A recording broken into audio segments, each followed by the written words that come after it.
They called you an angel because it made them comfortable, because it allowed them to explain you without actually understanding you. Because when people don't know where to place something powerful, they soften the label until it feels safe to touch. Angel meant predictable. Angel meant harmless. Angel meant you would keep absorbing, keep forgiving, keep turning pain into patience without ever asking for anything in return. They wrapped that word around you like a compliment, never realizing it was also a cage. They praised your kindness while quietly counting on it. They admired your warmth while leaning into it for cover. They spoke about your goodness the way people speak about resources, something generous, renewable, endlessly available. And for a long time, you let them believe it, not because you were unaware, but because you understood something they didn't. Power doesn't need to announce itself. Power waits, power watches, power learns who is safe and who is reckless enough to mistake mercy for permission. What they never considered is that angels, in every story that matters, are not decorations. They are not fragile. They are not gentle by default. They are watchers, enforcers, carriers of judgment when balance is broken. The calm you carried was never emptiness. It was containment. And containment looks peaceful to people who have never felt what's being held back. They mistook your restraint for lack. They mistook your empathy for compliance. They mistook your patience for weakness. And that miscalculation is the reason their world started to feel unstable the moment you stopped playing the role they assigned you. Not because you became cruel, because you became exact. You were never naive. You were observant. You noticed how people relaxed too much around you, how they said things they wouldn't say to others, how they crossed lines with small justifications, testing reactions, measuring tolerance. You noticed how often apologies came after the damage, not before the decision. You noticed patterns long before you acknowledged them, because acknowledging them would have required a choice. And at that stage, you were still choosing to believe that people could rise if given enough understanding. That belief wasn't foolish, it was generous. And generosity is dangerous when offered without limits to people who see kindness as an opening rather than a gift. They didn't attack you outright. They never do. They eroded, they chipped, they leaned. They borrowed your strength while telling themselves they deserved it. They relied on your stability to avoid building their own. They leaned on your clarity so they wouldn't have to face their confusion. And every time you absorbed the impact quietly, every time you smoothed over conflict, every time you chose peace instead of confrontation, they added another unspoken note to their internal file about you. Always there, always understanding, always available. And with each note, they stepped a little closer to the edge.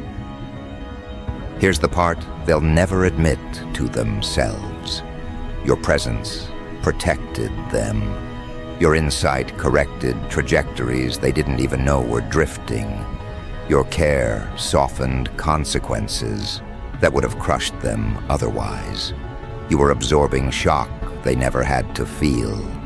And because they didn't feel it, they assumed it didn't exist.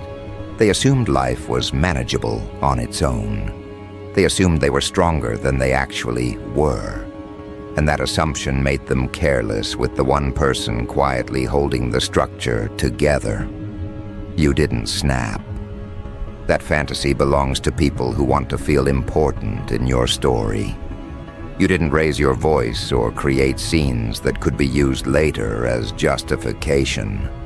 You didn't turn into the villain they rehearsed for in private conversations. What happened instead was slower and far more unsettling. Something inside you recalibrated, a line moved, a threshold closed. You stopped explaining yourself to people who never listened unless it benefited them. You stopped offering access where respect was absent. You stopped translating your needs into smaller language so others wouldn't feel threatened by them. And when that shift happened, it wasn't loud, but it was absolute. They felt it immediately, even if they couldn't name it. Conversations changed temperature. Your responses shortened. Your availability narrowed. The emotional safety net they took for granted was suddenly gone, and they didn't know why. They replayed interactions looking for the moment they crossed too far, but there wasn't one dramatic scene to point to. That's what unsettles them most. There was no single mistake to apologize for. There was no clean fix. There was only accumulation, evidence stacked quietly over time, until your nervous system, your mind, your self-respect all agreed on the same conclusion. This connection is no longer sustainable. They started telling each other you changed, that you became distant, that you became cold. Labels are easier than accountability. It's simpler to accuse you of transformation than to examine their behavior under consistent light. They don't want to talk about boundaries.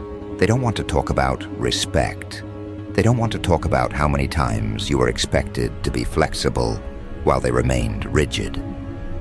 Calling you cold allows them to avoid the more accurate description.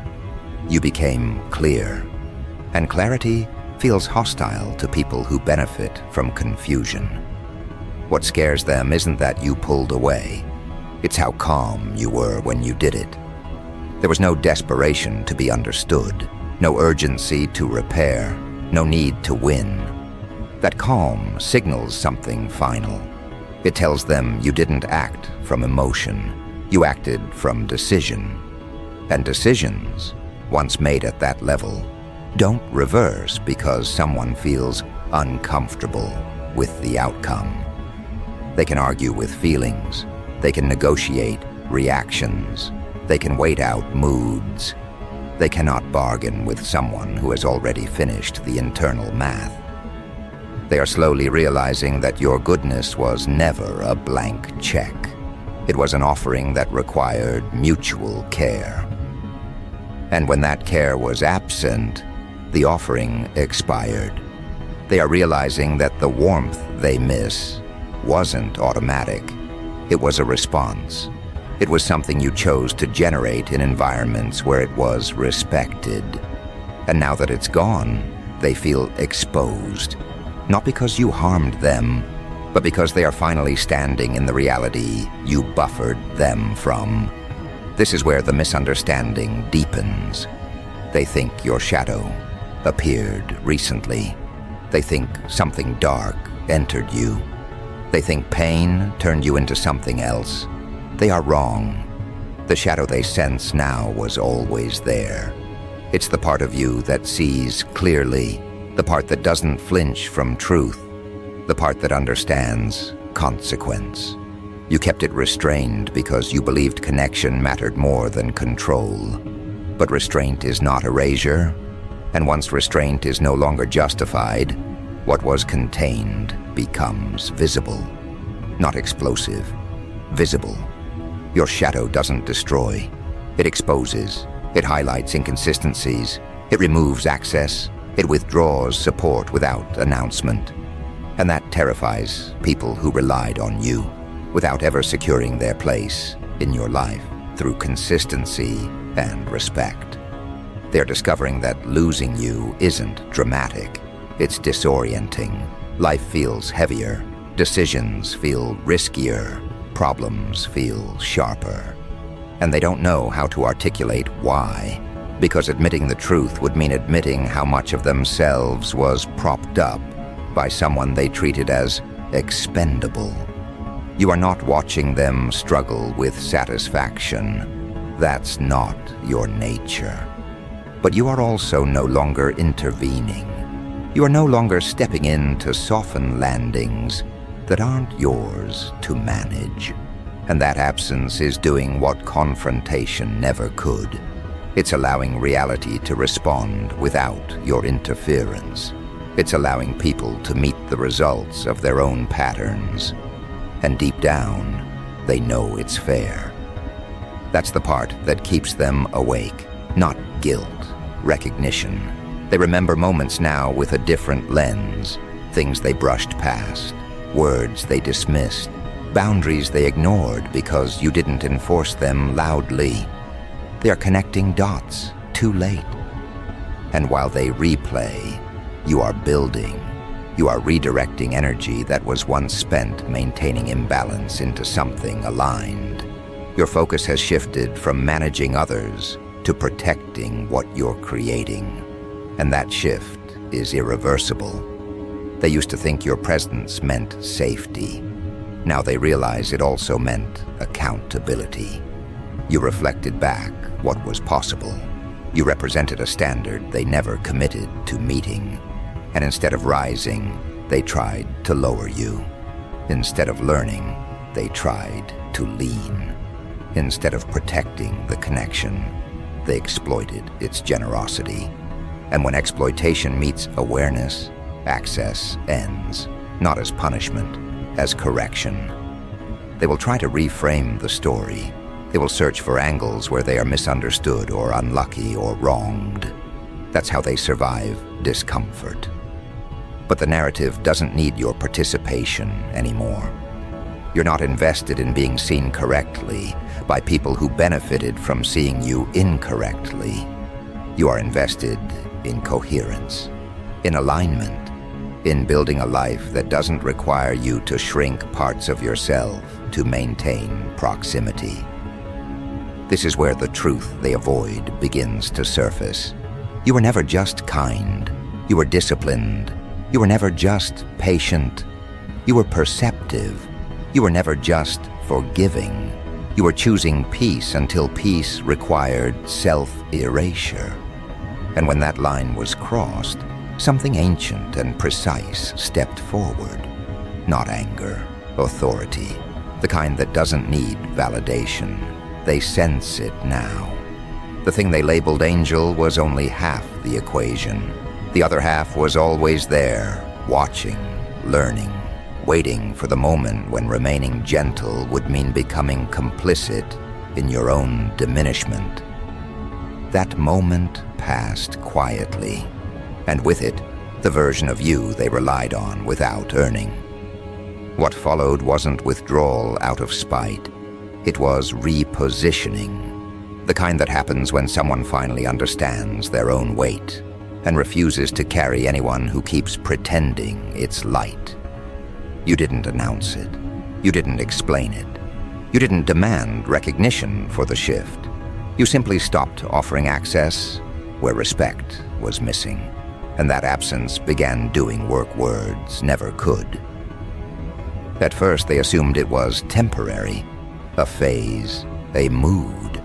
People who benefit from consistency without reciprocity always believe distance is negotiable. They waited for you to soften, to reach out, to reoccupy the space you once filled so effortlessly. They told themselves you were tired, distracted, busy, anything but done, because accepting that you were finished would require accepting that you reached that point because of them.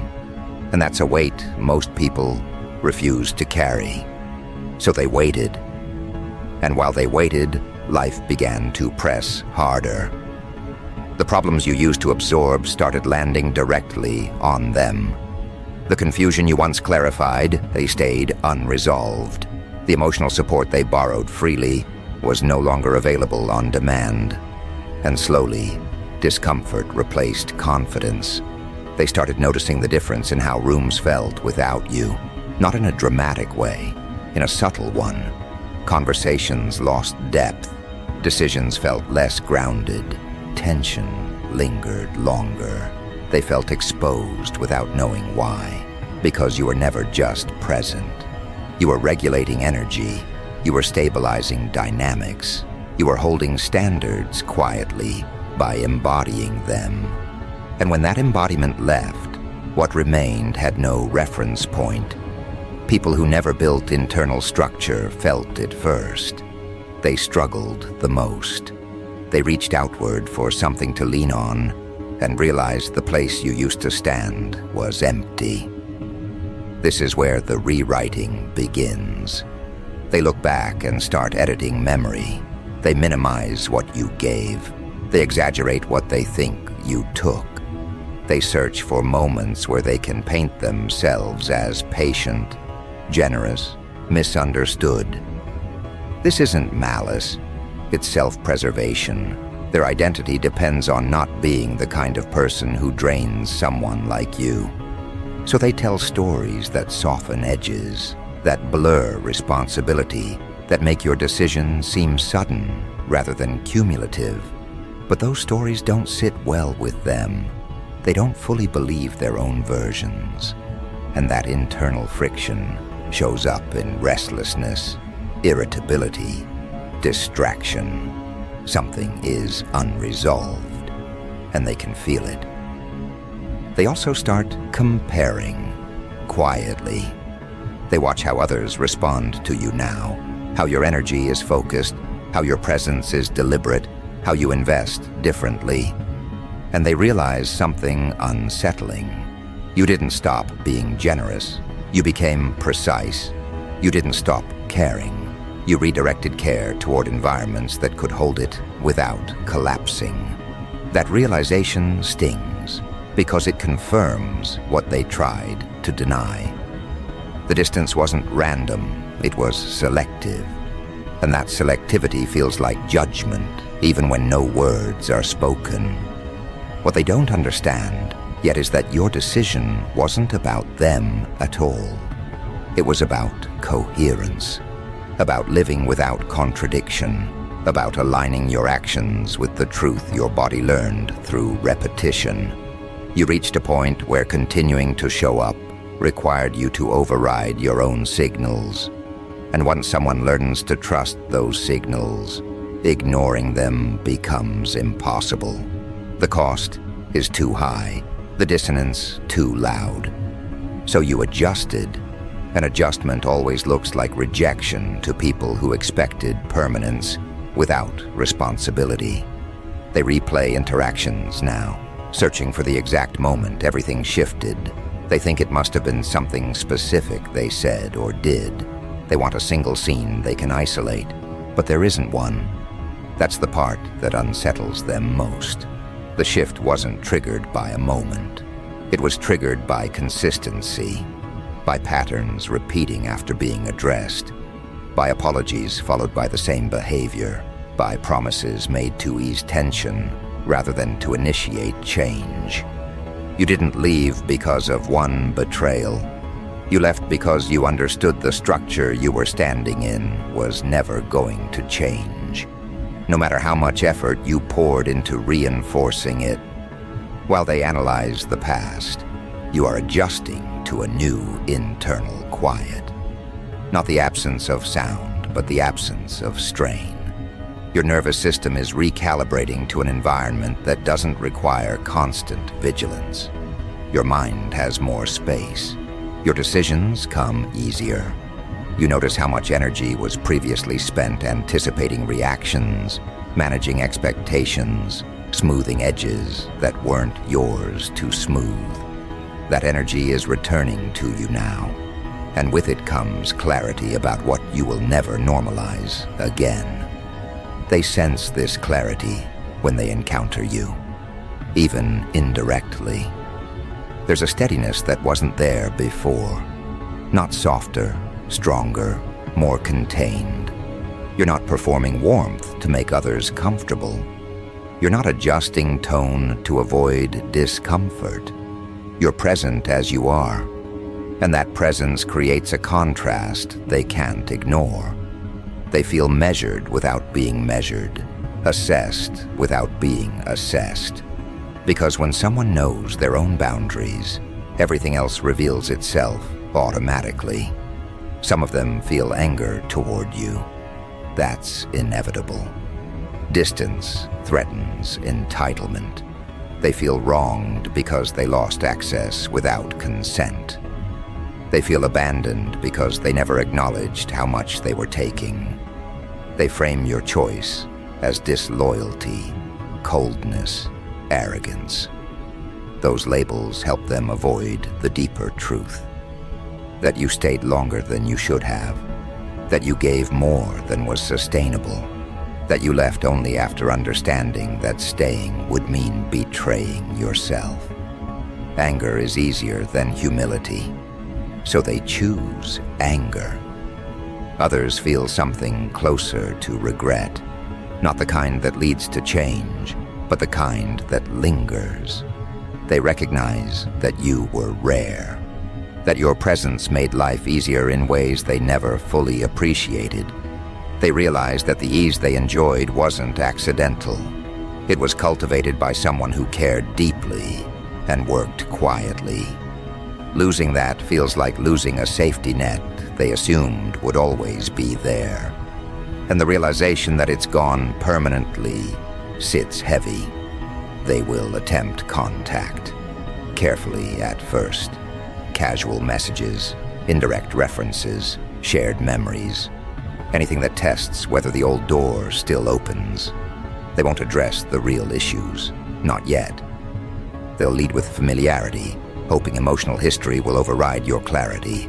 But familiarity without respect no longer moves you. You see it for what it is.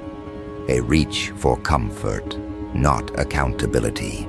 And you respond accordingly, polite, neutral, limited. Enough to confirm the shift without explaining it. This is when the narrative changes again. They tell themselves you've become distant because you think you're better than them, because success changed you, because someone else influenced you. External explanations are comforting. They allow them to believe the distance isn't about their behavior.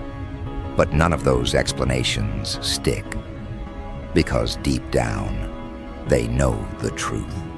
They know how many chances they were given. They know how often you communicated with care. They know how many times they dismissed concerns because it was easier than adjusting.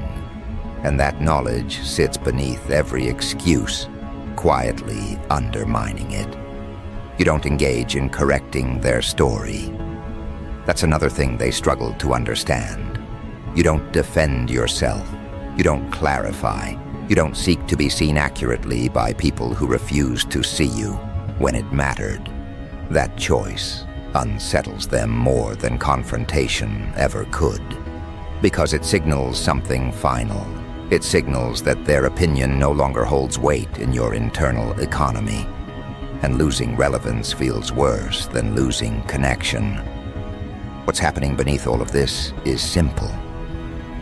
Your shadow is doing its job, not by attacking, but by filtering, by distinguishing between what is aligned and what is not, by allowing consequences to exist without interference, by refusing to dilute truth to preserve comfort. That shadow isn't dark in the way they imagine.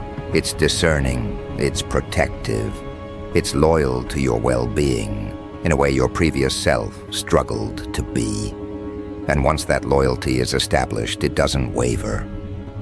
They are learning that access to you was never guaranteed. It was sustained by mutual care. And when that care disappeared on their end, the structure collapsed. They can feel the loss, but they can't undo it.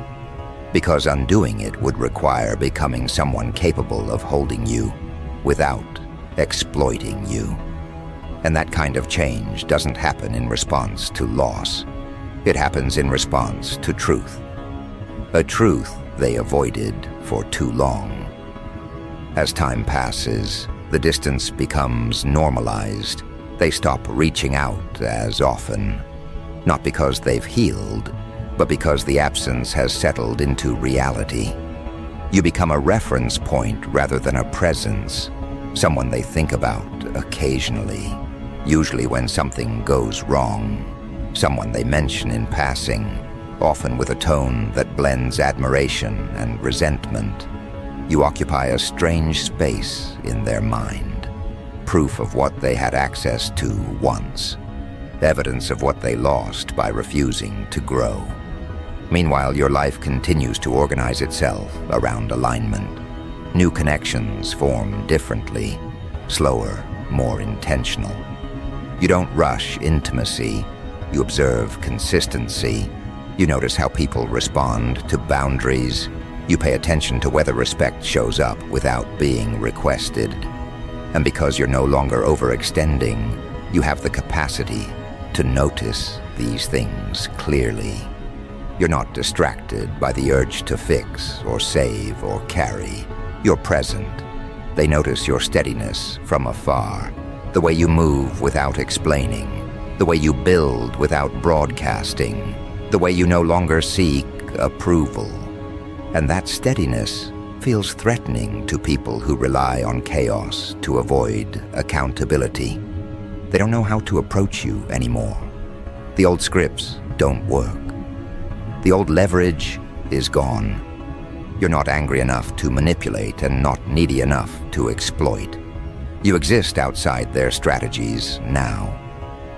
There is a moment, usually alone, when they fully understand what happened. Not emotionally, intellectually. They realize that your kindness was paired with awareness the entire time.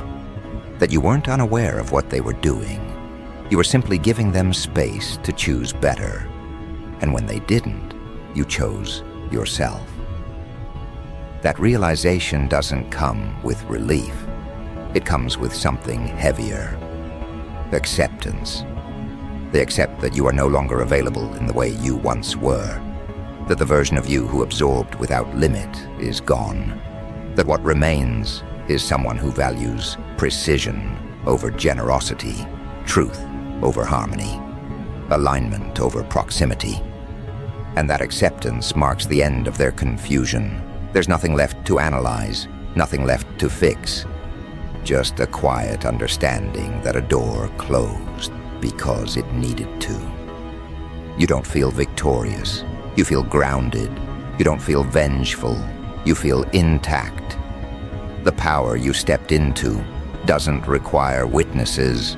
It doesn't require acknowledgement. It simply reorganizes your life around what is sustainable. And sustainability, once tasted, becomes non-negotiable. They called you an angel because they only saw the part of you that made their lives easier.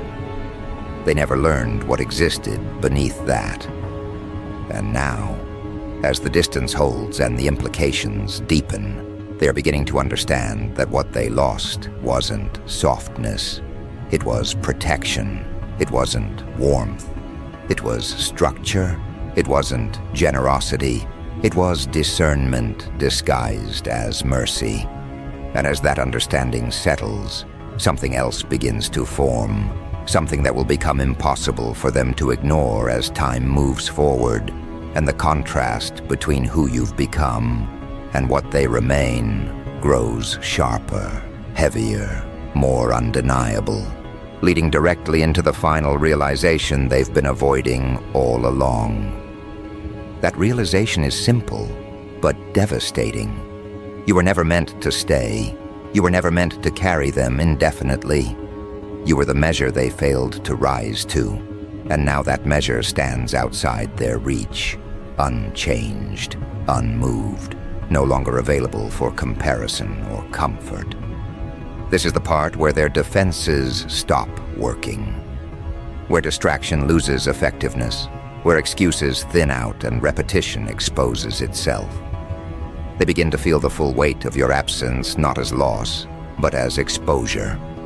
Without you present to stabilize as dynamics, they must face themselves without buffer. And many of them don't like what surfaces. They notice how reactive they are, how inconsistent, how quickly they collapse under pressures you once absorbed without acknowledgement. They notice how often conflict escalates without your calming influence, how unresolved issues linger longer, how small problems grow teeth. And somewhere in that recognition, an uncomfortable truth emerges. You weren't just helping, you were holding things together. They remember how easy it felt when you were around, not because life was perfect, but because it was manageable. Because there was someone who listened fully, someone who anticipated needs before they were spoken, someone who responded with care instead of calculation. They thought that ease was normal, that it existed naturally. They didn't realize it was being generated deliberately by someone who understood the cost of neglect and chose to intervene anyway. And now that intervention is gone, and ease doesn't return on its own. They try to replicate what you provided. They look for it in others. They seek new connections, new supports, new arrangements. But it doesn't work the same, because what you offered wasn't a role anyone could step into. It was a function of who you were, of your awareness, of your restraint, of your willingness to remain grounded while others spun. And that combination isn't common. It can't be replaced quickly, or cheaply, or at all. This is where resentment hardens, not loud resentment, quiet resentment. The kind that turns admiration into bitterness. They don't hate you. They resent what you represent. They resent that you existed at all, because your existence highlighted their shortcomings. They resent that you walked away without collapsing, that you didn't need them the way they needed you, that your life continued to expand while theirs felt increasingly confined. And that resentment feeds a story where you are framed as distant, ungrateful, changed, anything but accurate. But accuracy isn't required anymore. Your life no longer revolves around correcting perception. You understand something now that took time to learn. Being misunderstood by people who benefited from misunderstanding you is not a failure. It's a release. It frees you from the obligation to perform. It frees you from the burden of explanation. It frees you to live in alignment rather than defense. And that freedom is something they can sense even if they can't articulate it. They watch from afar as you move differently, as you choose carefully, as you invest selectively, as you build with intention. There's no urgency in you now, no scramble to prove value, no rush to secure belonging. You know where you stand with yourself. And that internal certainty changes everything. It affects posture, tone, timing. It affects what you tolerate and what you don't. It affects how quickly you disengage when something feels off. You no longer wait for confirmation that harm is coming. You trust recognition. They begin to realize that your shadow was never something to fear. It was something to respect. It was the part of you that noticed patterns early, that saw through inconsistencies, that understood when kindness was being used as leverage rather than appreciated as care. You kept that part restrained because you believed connection deserved patience. But patience without mutual effort becomes self-neglect. And once you recognized that line had been crossed too many times, restraint no longer made sense. What they lost wasn't your kindness. It was your availability. And availability is a privilege, not a guarantee. It's extended when there is reciprocity. It's withdrawn when there is entitlement. You didn't punish them by leaving. You corrected an imbalance. And correction always feels unfair to the side that benefited from imbalance. They think about reaching out again. Some of them rehearse messages they never send.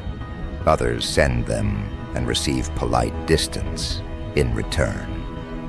That distance communicates more than confrontation ever could. It tells them they no longer occupy the position they once did, that whatever they had with you has expired, not because time passed, but because respect didn't deepen. And expiration without drama feels colder than rejection. It leaves no room for negotiation. They ask themselves what they could have done differently. The answers surface quickly, but they push them away. Because those answers require accountability. They require admitting that your needs were clear, that your boundaries were reasonable, that your patience was generous, and that ignoring those things was a choice. Choices have consequences, and consequences don't negotiate. Meanwhile, you are not standing still. You are integrating everything you learned. You are refining your standards. You are becoming more precise with your energy. You understand now that love without structure leads to erosion, that care without boundaries invites misuse, that empathy without discernment becomes self-sacrifice, and you refuse to repeat that cycle. Not because you are hardened, because you are awake. You still care deeply, but care no longer overrides self-respect. You still give. But you give where giving is received with responsibility. You still connect, but you connect where consistency exists. And that recalibration changes the quality of everything you touch. Your relationships feel cleaner. Your work feels clearer. Your inner world feels steadier. There is less noise, less internal debate, less second-guessing. You move with intention now. They sense that intention when they think of you. They sense that you are no longer accessible in the ways they understood, that they can't rely on history to reopen doors, that nostalgia doesn't carry weight where alignment is absent, and that realization marks the true end of the connection. Not anger, not conflict, acceptance. They accept that you were never meant to stay small enough to accommodate their comfort, that your growth was always going to outpace their willingness to adapt, that the distance was not a betrayal, but an outcome, and that outcome was shaped by choices made repeatedly, often casually, often without reflection. And now those choices have landed. This is the moment where the lesson locks in, where the narrative stabilizes, where they understand that pushing someone like you doesn't result in explosion. It results in removal. And removal is permanent because it is rational. You didn't leave to teach them a lesson. You left because staying was no longer honest. And honesty, once prioritized, doesn't retreat. They may tell stories about you for years. Some will speak of you with admiration, others with resentment. Some will rewrite history to place themselves closer to your light than they ever were. But none of those stories reach you. You are not listening. You are not checking. You are not invested. Your focus has shifted forward toward what you are building, toward who you are becoming, toward environments that meet you with equal presence. You were never meant to be understood by everyone. You were meant to be aligned with yourself. And that alignment has cost you access to people who only valued parts of you. But it has given you something far more valuable: integrity. The ability to stand fully in who you are without fragmentation, without apology, without dilution. They finally understand that calling you an angel was convenient because it erased your complexity. It allowed them to enjoy your care without respecting your power. But power was always there, not loud, not aggressive, quiet, controlled, observant. And when control is paired with clarity, it becomes unshakable. You don't need them to acknowledge this. You don't need closure. You don't need validation. The work is complete. The shift has settled. You stand where you stand because it is correct, because it reflects what you know, because it honors what you endured, and because it protects what you are becoming. They thought heaven was harmless. They didn't realize it also contains judgment, not the kind that condemns, but the kind that discerns. the kind that separates what is aligned from what is not, the kind that closes doors quietly and permanently. And now they live with the result of misjudging that. You were never their reward, you were their opportunity. And opportunities don't wait forever. They pass, they move on, they become inaccessible once ignored for too long. And that is what you are now. Inaccessible to those who only saw what you gave and never considered what it cost you. This is not revenge, this is resolution. This is the natural conclusion of awareness meeting repetition. This is what happens when someone refuses to shrink again. When someone chooses coherence over connection. When someone understands that walking away can be the most self-respecting act available. You are not their angel anymore. You are your own authority. And that authority doesn't need permission. It doesn't seek approval. It doesn't linger where it is not valued. It moves forward. It builds. It selects. And it leaves behind those who mistook patience for permanence. They will carry the lesson quietly. They will remember you at moments that matter. And in those moments, they will understand exactly what they lost. Not with bitterness, with clarity. And that clarity will stay with them long after you have disappeared from their daily lives. You remain intact, focused, grounded, fully aware of your capacity and your limits. You carry both light and shadow with discipline. You know when to extend care and when to withdraw. You know when to stay and when to leave. And that knowledge is what makes you untouchable. They called you an angel. They never saw the full picture. Now they never will.